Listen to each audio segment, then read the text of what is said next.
here from 50 Shades of Mom, and today I am back with you with another cooking video. This is cooking series volume number 4, and today we are making Irish soda bread because tomorrow is St. Patrick's Day.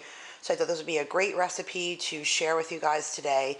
This is my grandmother's recipe who got passed down from her mother and grandmother, so it's been our family for a really long time, and it's definitely one of the memories I have of my grandmother. When this time of year starts coming around, I feel very nostalgic for her. I think a lot about her, and I think about how excited I used to get coming home from school and seeing Irish soda bread on the table and knowing that my dad went to see his mom because it was her recipe. So let me go through what you're going to need for today. The only ingredient missing from here is caraway seeds. I love caraway, and she always used to make a couple of them because who of her children didn't like it with caraway seeds and who did. I happen to like rye. That's one of my favorite breads. If you don't like rye or your family doesn't like rye, leaving the caraway seeds out is completely fine. To me, that's what makes the Irish soda bread, but I'm okay with leaving it out because it's still super flavorful anyways, but that's still my favorite part. But unfortunately, unless I choose to make another one, which I don't think my diet will allow, because I'll end up eating the whole thing by myself. So let me show you guys what you're going to need. You're going to need buttermilk, flour, sugar, baking powder, baking soda, raisins, salt, 1 egg, and some shortening. This is the bowl that you're going to mix all of your dry ingredients in. This is the bowl I'm going to mix the wet ingredients in, and then I'm going to rinse it out because this is actually the bowl that I'm going to bake the bread in. I know that sounds a little silly, but this bread rises super high. So a regular cake pan is just not going to be tall enough. Unfortunately, most cake pans are only an inch or 2 in depth. So when the bread rises and cooks in the oven, it's going to cook up and over the top. So my grandmother always made a note to put it in a very deep pan. So my mom said, make sure you put it in a Corningware. That's how grandma used to do it. So I definitely think this would be a better vessel to cook it in. That's probably going to be the diameter of what it'll be. It'll stretch out the whole bottom and it'll rise even above the top of this deep dish. So let me get all these ingredients started and into a bowl, and we'll come back and see where we are. Okay guys, so here we are at the next step, and this is us sifting all or a portion of the dry ingredients together. So I left one part of it here for you to see that I've had this thing for years. I actually use it sometimes as a strainer, but this is what I use to sift flour or sift powdered sugar or something. And the point of sifting it is, if you can see inside of the bowl, usually things like flour and stuff, they get thick and clumpy, and in order to help your bread and stuff like that be smooth, you want to sift it so it's as fine as possible. So inside of here, I have 3 cups of flour because the remaining is right in here so I can show you guys and I'll make sure to, I'm actually going to include the pictures that my aunt sent me of the actual recipe of my grandmother's that she took a picture of. Those will be included at the end of the video, and I'll, of course, her handwriting's a little hard to read, so I will make sure to include the actual instructions down below. So in here is the 3 cups of flour. It's a 1/4 cup of sugar, a 1.5 teaspoons of baking powder, and a 1/2 teaspoon of salt. So now we're just going to sift the rest of this, and you can see as it goes through that it just keeps getting finer and finer and finer until there is nothing left, and all that you actually see right in there is a little bit of my pink sea salt, which can't really be sifted, so I'm just going to dump the rest of that in. So there's all of your dry ingredients. The next step would be to add your caraway seeds, which again, I'm eliminating that step. So if you want to do your caraway seeds, now would be the time to add them in. Now I want you to cut in a 1/3 cup of shortening. So I'm just using that regular Crisco shortening. I measured out a 1/3 of a cup, Now, my grandmother in her instructions say to cut this in with a pastry blender.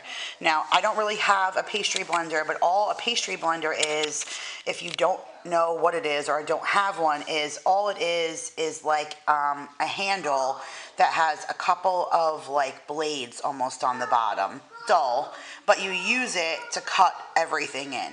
I'm just gonna do it with a knife just because I don't have a pastry blender, but all they really want you to do is crush up this shortening and mix it in so that her instructions say that it should look dissolved, almost like cornmeal.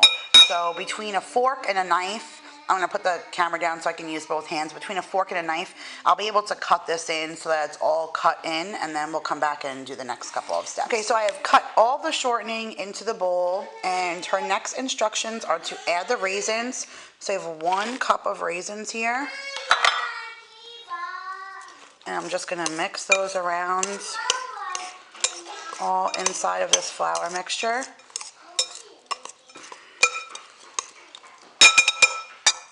Okay, and then her next directions are to add in the combined buttermilk, baking soda, and egg. So this is 1 egg, 1 1/3 cup buttermilk, and then 1 teaspoon of baking soda.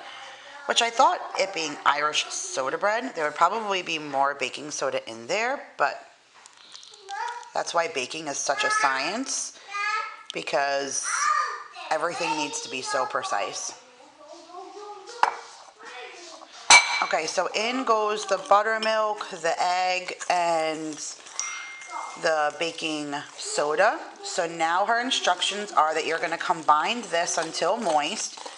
So I'm going to give this a good stir, make sure all of this is stirred in well, and then we're going to put this out on my island with some flour and start kneading bread. I am not the greatest bread kneader. Really, you're supposed to keep kneading the bread until it's silky and smooth. I'm really poor at that, but I'm going to do my best to show you guys exactly what I do. And then you can use a cutting board. My cutting board I use a lot to cut onions and garlic, and I feel like it never really loses that flavor no matter how much I wash it. So I'm not going to knead it on my wooden board, but my island is granite, so I usually use this and it wipes really clean. So I will use my countertop just to knead my bread. So I'm going to mix this all up. I'm going to scatter out some flour. I'll dump it out, and then we'll knead the bread, and I'll show you how I do it. Okay, guys, so we are back, and here's this bread. I did my best to knead it. You really do need 2 hands, and my tripod is upstairs. We have a doctor's appointment in a few minutes, so I am running late. You want to see my bread? Okay, sit right there, okay? Okay, so I've already kneaded most of it, but I'm just going to show you at least my best that I can with 1 hand. So the whole point of kneading really just means massaging it. They want the bread to be super, your hands are not clean. Mommy had to wash her hands. Please don't touch my bread, okay? You have to have clean hands, right? Tell everybody, say, make sure you have clean hands. Clean hands. Clean hands, right. When you're cleaning, you do not have clean hands. Please do not touch. Thank you. So basically, the whole point is to put it in a bowl, and then you're just going to keep pushing it out, and I just pretend that I'm giving the bread a back massage, and I just keep folding it and rubbing it in, and then I'll fold it back this way and put it like this and push it down and fold it again and push it down. So you don't really need to do it for too long. I know you're able to do that, but your hands aren't clean, so we're good, okay? So you just need it to be like, you'll be able to tell the consistency of the dough because it starts to get shiny, and that's when you know you've reached like that smooth consistency. So here's that round bowl that I had the buttermilk and eggs and stuff in. I did clean it out, and my grandmother says to grease it. So I actually just used, thank you, that's flour, I'm all done with that. I just used cooking spray, olive oil, organic cooking spray is just what I sprayed the inside with this. That's buttermilk, thank you. So I'm just going to put it in with this, with the cooking spray, but if you want to use butter, if you want to use the shortening that you have, really anything, as long as it's good and greased so that it'll slide right out. And here's the last and final step. This is a very, very, very important step. My grandmother actually like starred this. She highlighted it. It's very important to cut an X in the top of the bread. It helps to open it up and let the steam inside to cook the bread thoroughly. And she made sure to say that she wanted it to be at least a ½ inch thick. So we're just going to cut like that. And then we're going to cut just like that. Oops. So this way we have a nice X on the top. And this way it's going to help, like I said, get the heat in and rise. Now I have the oven set for, good job. I have the oven set for 375. No, we're all done right now. I'll let you do it again when we make another one, okay? I have the oven set to 375, so I'm going to put this in. The recipe actually doesn't give an exact time of baking. It just says until golden brown. Again, every oven, every stovetop, every range, everything's the same, so you're just going to need to monitor your bread. My aunt said my grandmother used to bake it for like 45 minutes. My mother said she used to bake it for an hour. So I guess around 45 minutes I would start checking on it, and the last 15 minutes I would just monitor it, because as long as the outside is parson brown, then you have cooked bread on the inside. So let's get this in the oven and we'll come back and we'll check on it in 45 minutes. Alright guys, so the timer just went off and I'm in my oven. It's like slightly brown but not completely golden brown. So I'm going to set the timer for like another 5 minutes and I'm going to come back and check it. Okay guys, we have achieved golden brown. I did let the timer go off at 5 minutes and I put it back on for 3 more minutes and ended up taking it out right at the 3-minute mark. So it did take me roughly about an hour. So make sure you keep an eye on yours. Once you hit this golden brown, you should be done.